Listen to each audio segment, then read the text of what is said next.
He met Tayo asleep. He stood by her bed and gently covered her up with the blanket beside her on the bed. He continued looking at her frail frame on the bed. It didn't make sense to him at all. They had spoken 5 days ago and he had sensed that she was tired.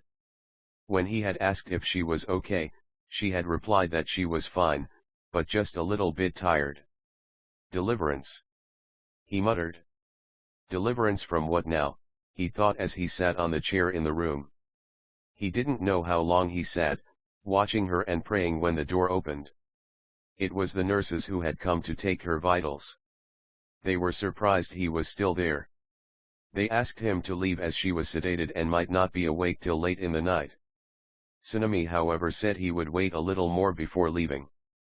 Around 8 p.m., he looked at the sleeping Tayo again and for the first time, he gently touched her brow. She was sweating even in the air-conditioned room.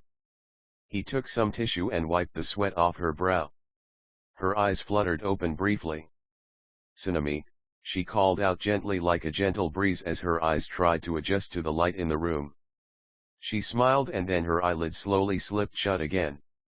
Tsunami smiled back at the beautiful smile on her face. He was sure she thought she was dreaming. He stepped back, looked at her again. Almost as if he was being pulled by an invisible magnet, he reached out and stroked her tangled hair. Then finally turned to leave.